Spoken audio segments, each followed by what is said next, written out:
maanta waxaan aad iyo aad ugu faraxsanahay inaynu maanta halkan dhagax dhigno wada kale oo kamid ah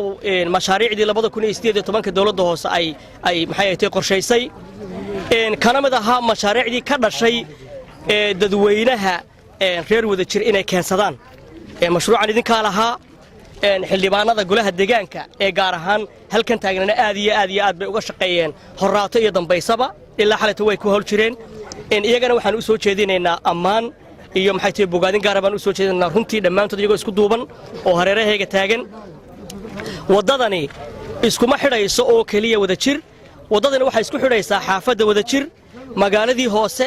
iyo xaafadda Burcasheekh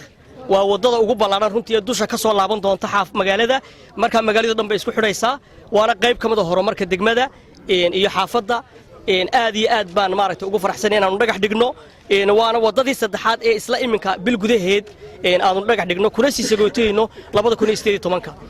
reer wada jir mashaariic badan oo kale oo waliba idinku doorateen baa idin soo socda waxaan idinka rajaynaynaa ina maxay ahayd hadduu alla yiraahdo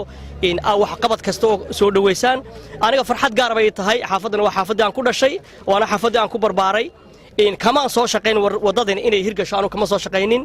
libinteedana malihi waxa la dadweynaha reer wada jireed iyo gudida xaafadda iyo xildhibaanada laakiin inaan marxaati ka noqdo anigoo kamid ah madaxdii degmada maanta inaan marxaati ka noqdo xaafadeedii halkii aan ku dhashay horteeda in dhagax la dhigo runtii farxad gaar ah bay tahay aad iyo aad baa u mahadsantihiin assalaamu calaykum waraxmatullaahi